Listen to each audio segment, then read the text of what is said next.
Thank you for listening to Shulchanaruchharav.com. The Hebrew names of the Jewish months. Where do they come from, and what is their meaning? So when we carefully study and analyze the Hebrew names of the Jewish months, Nisan, Iyar, Sivan, etc., until Adar, the last of the months from Nisan, we begin scratching our heads in wonderment of where are these names from and what do they mean?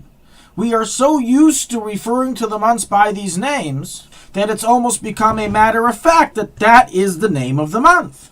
But in truth, when we look through the Hebrew language, we don't find correlation to these names and their meaning. And thus the mystery begins.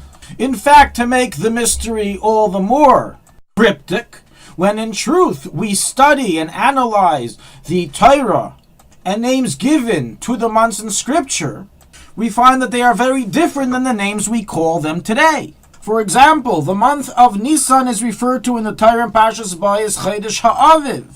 In Malachim, the month of Tishrei is referred to as a Sanim, while the month of Cheshvan is referred to as Bol, and the month of Iyar is referred to as Ziv. But not the names that I mentioned that we know of today. Furthermore, the other months aren't even named in the Torah. Not until the last books of Tanakh, of Zechariah, Ezra, Megillas Esther, do we find reference to 6 of the months of the names that we mentioned. But not anymore. And the reason for this is because from a biblical perspective, a scriptural perspective, the Torah desired that people call the names by a number and not by a name. Meaning that the months should be month 1, month 2, month 3, starting from Nisan, which is the first month, being the month of the Exodus. And by doing so, we remember the Exodus. However, names were not originally given in order not to negate the counting of the months through numbers. So explains the Ramban in Parshas Bo 12:2. Accordingly, not only does it seem that the names of the months that we call them today don't have a source in Scripture, but furthermore, it opposes this very idea of naming a month by a number from the month of Nisan. So the answer to this mystery is brought in the Yerushalmi Maseches Rosh Hashanah, chapter 1, halacha 2, in which it states that the names of the Hebrew months that we know of them today, of Nisan, Iyar, Sivan, etc., were brought down from Bavel during the first exile, which was 500 BC, or approximately 3,200 years into creation. The simple understanding of this Yerushalmi is that the names of the Hebrew months are in fact not Hebrew, but Babylonian. Now, what language was spoken in Babylon at that time of the first exile? The language that was spoken was called Akkadian. It was spoken by the Chaldeans or the Chaldeans that lived in that area. As writes the Even Ezra and the Ramban and the Chizkuni in Parshas Bo, and writes the Torah Shlema that this was proven from newly found historical documents dating back to ancient Nineveh. So now we can understand why the Torah doesn't mention these names, and until the last books of Zechariah, Ezra, Megillas Esther, the names aren't mentioned, as they're not Hebrew in origin, and only became discovered once they left the Babylonian exile. The Ramban writes that these names are used till this very day.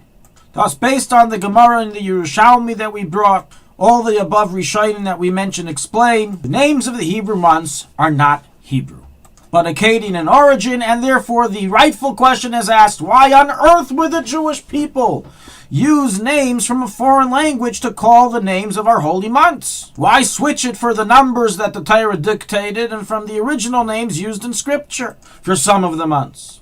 And so, indeed, the Rebbe explains in a talk in Toras Menachem 1985, Volume 4, that there is a deep mystery and secret within these names that were taken from Bavel, and that they are not typical Babylonian or Akkadian words.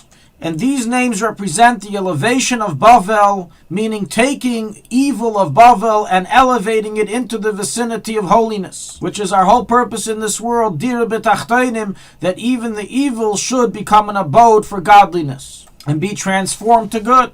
And thus, the exile of Bavel represented taking Bavel and its evil entities and elevating it into the realm of holiness. And that is accomplished through the Hebrew names that we use today, which in truth are en route in a foreign language, the language of Bavel.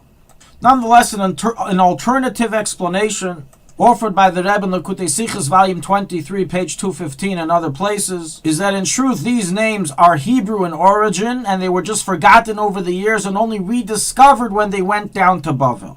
And thus we find that some of the names have explicit Hebrew meanings, such as Nisan from the word Nes, or Av from the word father, etc. Mirz Hashem, in a further lesson, we will go through the detailed names of each of the months, as we said in the first main explanation that comes from the Akkadian language, and what it stands for in Akkadian, and what its possible Hebrew meaning is, as discussed in Mefarshim.